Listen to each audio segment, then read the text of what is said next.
Bulletin के आगाज में अहम खबर आपको दें। वजीर आजम के छोटे बेटे हसन नवाज की पनामा केस JIT में 7 घंटे तवील पेशी हुई।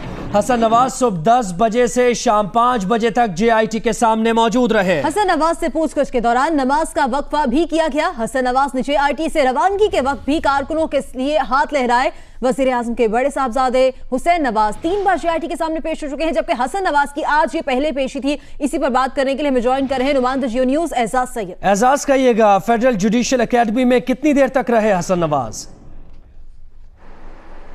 जी ज़ुहैब, कुल मिलाकर 7 घंटे रहे फेडरल जुडिशियल एकेडमी में हसन नवाज, और इन 7 घंटों में नमाज जुमा का वक्फा भी शामिल है जो कि दिया गया था मुश्तरका तहकीकाती टीम की तरफ से। और हमारी इतलात के मुताबिक मुश्तरका तहकीकाती टीम और हसन नवाज ने फेडरल जुडिशियल एकेडमी के अंदर ही नमाज अदा की है। अच्छा एजाज, नमाज जुमा का वक्फा तो अपनी जगह, और हुसैन नवाज की शिकायत करते रहे कि उन्हें पेशी के अलावा इंतजार भी करवाया गया। क्या हसन नवाज ने भी ऐसी कोई शिकायत की? मेरे ख्याल में हसन नवाज को हमारी इतलात के मुताबिक इतना ज़्यादा इंतज़ार नहीं करवाया गया। हसन नवाज से पूछ-गिछ का जो मरहला था वो बड़ा तवील था, जिसमें तफसील से सवालात किए गए, वक्फा भी था। और एक ज़रिया हमारा ये कहता है कि शायद वक्फा एक नहीं था, उससे ज़्यादा वक्फे थे। तहम इंतज़ार इतना लंबा नहीं था जितना कि हुसैन नवाज को शुरू में करना पड़ा। इंतज़ार इतना लंबा नहीं था। चाहिए कहिएगा क्या क्या पूछा गया हसन नवाज से, कुछ पता चल सका इससे मुतालिक? ज़ुहैब, सबसे अहम बातें हैं हसन नवाज से मुतल्लिक सुप्रीम कोर्ट की अगर प्रोसीडिंग भी देखी जाए और वो 13 सवालात भी देखे जाएं, तो जो सबसे अहम तरीन 3 सवाल थे जो बराह रास्त हसन नवाज से मुतल्लिक थे। सबसे पहला ये कि हसन नवाज 90 की दहाई में उनके ज़राए आमदन क्या थे। फिर दूसरा सवाल यह है कि क्या उनके पास फ्लैट्स लेने के लिए कोई पैसे थे, वसाइल थे। और तीसरा बराह रास्त जो उनसे मुतल्लिक सवाल ये था, जो कि सुप्रीम कोर्ट की प्रोसीडिंग्स में भी डिस्कस हुआ, कि हसन नवाज ने जो फ्लैगशिप कंपनी कायम की और लंदन में जो बिज़नेस कायम किया, उसके लिए पैसा कहाँ से आया, किसने हसन नवाज को पैसा दिया। तो बुनियादी तौर पे ये 3 बराह रास्त सवाल थे और कुछ ज़िमनी सवाल थे जिनकी रोशनी में बातचीत आगे बढ़ी जो हसन नवाज से मुश्तरका तहकीकाती टीम ने की। ठीक, बहुत शुक्रिया आपका एजाज सईद। मरियम नवाज ने अपने बयान में कहा है कि नवाज शरीफ ने पहले अपना एहतसाब कराया और अब उनके बच्चों का एहतसाब हो रहा है। बयान में मरियम नवाज ने कहा कि हसन और हुसैन उस अजीम इंसान के बेटे हैं जो हर कड़े एहतसाब से सुरखरू होकर निकला है। किसी ने कहा था एहतसाब मुझसे शुरू करें, लेकिन इसके लिए नवाज शरीफ जैसा दिल होना चाहिए।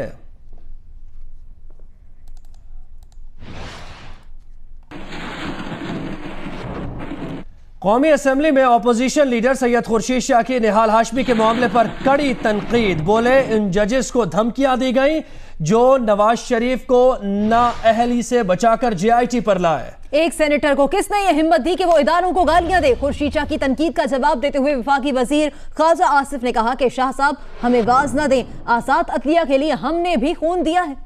ईरान धमकियां दे रहा है, अफगानिस्तान और भारत से लड़ाई है और हुकूमत इदारों से लड़ रही है। एक सेनेटर को किसने ये हिम्मत दी कि वो इदारों को गालियां और तहकीकात करने वालों के बच्चों को धमकियां दे? निहाल हाशमी से बयान दिलवाया गया। ये सब कहा अपोजिशन लीडर खुर्शीद शाह ने कौमी असम्बली इजलास में। कायदे हिज़्ब इख्तिलाफ ने कहा कि निहाल हाशमी ने उन 3 जजेस को धमकियां दी जो वज़ीर आज़म को नाअहलियत से JIT पर ले आए। इसके बाद खुर्शीद शाह की क़यादत में मुत्तहिदा अपोजिशन ने बजट तकारीर लाइव दिखाने के मामले पर एक बार फिर असम्बली की कार्रवाई का बाइकआउट कर दिया। अपोजिशन लीडर के जाने के बाद ख्वाजा आसिफ ऐवान में खूब गरजे, कहा कि अदलिया आज़ाद है तो इसमें हमारी पार्टी की जद्दोजहद शामिल है। निहाल हाशमी के बयान पर शर्मिंदगी है, लेकिन ये भी तारीख है कि मामला वज़ीर आज़म के नोटिस में आते ही 1 घंटे में निहाल हाशमी की सियासी शनाख्त खत्म कर दी गई। हम कल भी हमारा जो रिकॉर्ड है कि इंक्वायरी के लिए, अकाउंटेबिलिटी के लिए, एहतसाब के लिए हमने अदलिया के आगे सर जो है अपना खम किया था, अपने आप को पेश किया था। ख्वाजा आसिफ ने कहा कि नवाज शरीफ से 70 की दहाई की स्टील मिल का हिसाब मांगने वाले के पास 20 साल पुरानी जमीन की खरीदारी का रिकॉर्ड नहीं। पीपल्स पार्टी वाले जिस बीबी की कुर्बानियों के सबब ऐवान में बैठे हैं, आज तक उनके कातिल नहीं पकड़े।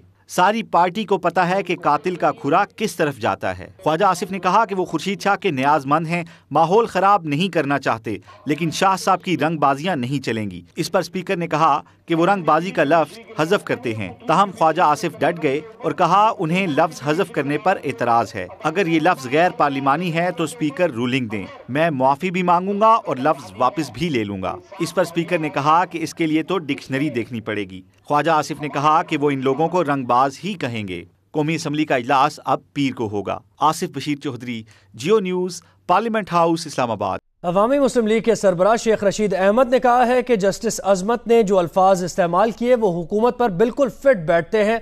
साफियों से गुफ्तगू में उनका कहना था कि इदारों से तनाव की हुकूमती पॉलिसी मुल्क को इंतशार की तरफ ले जा रही है। जो कुछ जस्टिस शेख अजमत साहब ने कहा वो इन पे पूरा सही फिट बैठता है और ये वाकई इस मुल्क में एक ऐसी फ़ज़ा बनाने जा रहे हैं, एक ऐसे हालात पैदा कर रहे हैं कि मुल्क अनारकी की नज़र हो जाए, मुल्क खाना जंगी की नज़र हो जाए और जो अदारों में खिंचाव और तनाव और अदलिया और इदारों की और हुकूमत की जो पोजीशन आ गई है, मेरे ख्याल में पाकिस्तान के लिए एक बड़ा इम्तहान का वक्त है। सारी कौम जुडिशरी के साथ खड़ी है और कौम ये चाहती है कि एक इंसाफ पे मबनी ऐसा फैसला हो कि चोरों से जान छुट जाए। तहरीक इंसाफ के तर्जुमान फवाद चौधरी ने इल्जाम लगाया कि हुकूमत जज साहिबान और उनके खानदान के मोबाइल फोन टैप कर रही है। उन्होंने कहा कि रजिस्ट्रार सुप्रीम कोर्ट की व्हाट्सएप कॉल किसने ट्रेस की? महफूज शुदा व्हाट्सएप कॉल को मीडिया में लीक करना हुकूमत की साजिश है। नवाज शरीफ हुकूमत बाकायदा एक मंसूबे के तहत अदलिया से महासाराई कर रही है। अदलिया के जजेस और सुप्रीम कोर्ट से वाबस्ता अहम एहलकारों के फ़ोन टैप किए जा रहे हैं और इसका एक सबूत ये है कि व्हाट्सएप कॉल जिस तरीके से लीक की गई और एंगलिंग दी गई, एक ऐसी राय से पहाड़ बनाने की। सुप्रीम कोर्ट तो पहले ही कह चुकी थी कि JIT अरकान का तकर्रुर वो करेंगे, लेकिन तासुर ये दिया गया कि बाकायदा एक साजिश के तहत रजिस्ट्रार सुप्रीम कोर्ट ने कुछ लोगों के नाम डलवाए। ये बहुत अहम बात है। एक तो SCCP के चेयरमैन से पूछा जाना चाहिए कि किस इख्तियार के तहत उन्होंने जो ऑफिशियल कम्युनिकेशन है वो लीक की, और फिर ये पूछा जाना चाहिए कि और IB से पूछा जाना चाहिए, उनके रिकॉर्ड चेक किए जाना चाहिए कि किसके हुक्म के ऊपर सुप्रीम कोर्ट के जजेस के और उनसे वाबस्ता लोगों के फ़ोन टैप किए जा रहे हैं। अफसोसदा खबर, मसीहा की बेहिसी या मुतासरीन का इल्ज़ाम। उमरकोट में नाले की सफाई के दौरान जहरीली गैस से मुतासर खाकरोब की अस्पताल में मुबैना डॉक्टर की गफलत की वजह से हलाकत का वाक़या पेश आया। एहलखाना का दावा है कि हमारा लड़का कीचड़ में लथपथ था, डॉक्टर ने इलाज करने से इनकार कर दिया।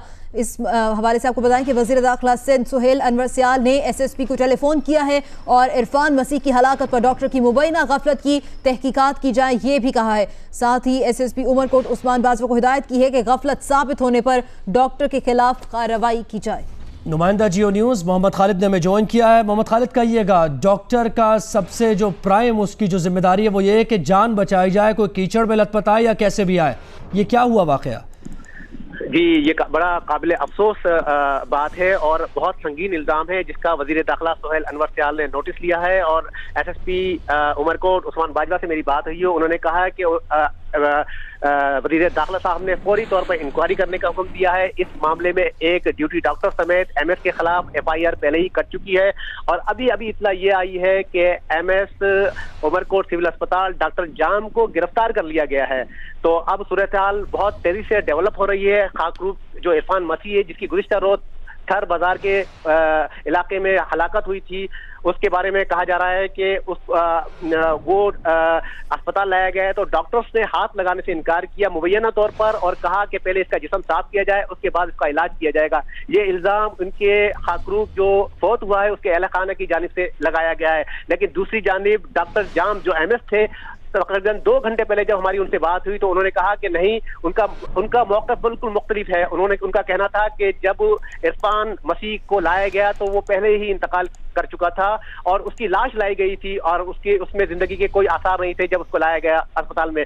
जबकि जो 2 दीगर खाकरूब थे जिनको जख्मी हालत में लाया गया था उनको फौरी तवज्जो दी गई और उनको हैदराबाद मुंतकिल किया गया है।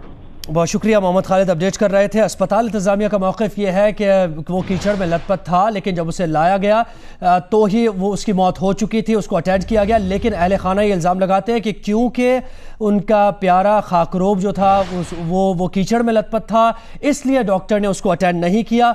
उसके बाद एहतजाज भी किया गया है, टायर भी जलाए गए हैं। अफसोसनाक ये खबर है। अब अस्पताल के डॉक्टर को गिरफ्तार कर लिया गया, तफ्तीश की जा रही है। खबर दें आपको कि 2 खुदकुश जैकेटें, 100 दस्ती बम, 9 मिसाइल, रॉकेट लॉन्चर और मार्टर गोले। चारसदा पुलिस ने 2 गिरफ्तार दहशतगर्दों की निशानदही पर असलहे और गोला बारूद की बड़ी खेप बरामद कर ली। पुलिस के मुताबिक सिक्योरिटी फोर्सेज और पोलियो टीम्स पर हमलों में मुलव्विस दहशतगर्द बड़ी तबाही फैलाना चाहते थे। 2 खुदकुश जैकेट्स, 9 मिसाइल, 100 दस्ती बम, रॉकेट लॉन्चर, 9 गोले, 2 मार्टर गोले और 30 किलो बारूदी मवाद, वायरलेस सेट, कारतूस समेत बड़ी तादाद में खतरनाक असलहा। पुलिस की ये कार्रवाई 2 दिन पहले गिरफ्तार किए गए कल अदम टीटीपी के 2 दहशतगर्दों की निशानदही पर की गई। दहशतगर्दों का हदफ जिलाई कचहरी, इंसदादे पोलियो मुहिम में शरीक टीमें और पुलिस थी। डीपीओ का मजीद कहना था कि दहशतगर्दों ने दौरान तफ्तीश 100 से जायद कार्रवाइयों का भी एतराफ किया है, जिसमें 2011 में शब कदर FC किला पर हमला और 2014 में सरढेरी पुलिस वैन पर हमला शामिल है, जिसमें मजमूई तौर पर FC और पुलिस एहलकारों समेत 100 से जायद अफराद शहीद हुए थे। आगे बढ़ते आपको बताएं, ऑपोजिशन के हुकूमत मुखालिफ नारों के शोर में पंजाब का बजट पेश कर दिया गया। ऑपोजिशन अरकान ने बजट की कॉपीज फाड़ दी, स्पीकर डाइस के सामने एहतजाज किया। इस दौरान हुकूमती अरकान वेल डन कहकर वजीर खजाना आयशा गौस का हौसला बढ़ाते रहे। माली साल 2017-18 के लिए सूबाई बजट का हजम 19 खरब 70 अरब रुपए से जायद है। तनख्वाहों और पेंशन में 10% इजाफा किया गया है, जबकि तरक्याती मंसूबों के लिए 6 खरब 35 अरब रुपए मुख्तस किए गए। ऑपोजिशन के हुकूमत मुखालिफ नारों के शोर में पंजाब का बजट पेश कर दिया गया। ऑपोजिशन अरकान ने बजट की कॉपीज फाड़ दी, स्पीकर डाइस के सामने एहतजाज भी किया और इसी दौरान हुकूमती अरकान वेल डन कहते रहे। वजीर खजाना आयशा गौस ने बजट तकरीर की। माली साल 2017-18 के लिए सूबाई बजट का हजम 19 खरब 70 अरब रुपए से जायद है। तनख्वाहों और पेंशन में 10% इजाफा किया गया, जबकि तरक्याती मंसूबों के लिए 6 खरब 35 अरब रुपए मुख्तस किए गए हैं।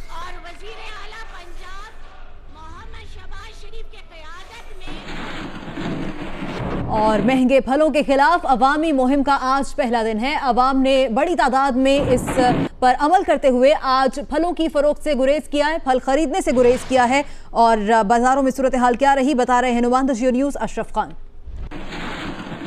मौजूद हैं अस्करी पार्क के पास, ये फ्रूट मंडी है सबसे बड़ी गुलशन इकबाल की। यहाँ पे हम मौजूद हैं। यहाँ पे कैमरामैन आपको दिखाएंगे कि यहाँ पे फ्रूट ठेले वाले यहाँ पे मौजूद हैं। यहाँ पे आप देख रहे हैं खाली पड़ा हुआ है, यहाँ खरीदार नहीं आ रहे हैं। जो आज बाइकआउट मुहिम जो चल रही है, आज पहला दिन है, जुमा हफ्ता इतवार 3 दिन की बाइकआउट मुहिम है, वो यहाँ कराची में आगाज़ हो गया। आज जुमे के बाद जो है काफ़ी रश हो जाता है, लेकिन यहाँ पे अभी गाहक नज़र नहीं आ रहे। फ्रूट मंडी की बात करते हैं, यहाँ हमारी व्यापारियों से बात हुई है जो फ्रूट फ़रोख्त करते हैं। उन्होंने कहा है कि पीछे से माल महंगा आता है। अभी हमने जो फ्रूट मंडी के जो चेयरमैन है उनसे भी बात हुई है, हमने सेब की कीमत पूछी है। सेब वहाँ पे जो फ़ी किलो 16 किलो की पेटी होती है वो कितनी की मिल रही है वो भी बताई, और यहाँ पे क्या कीमत है वो भी। बहुत डिफरेंस है, 100 से 80 रुपये का डिफरेंस है सिर्फ सेब पे।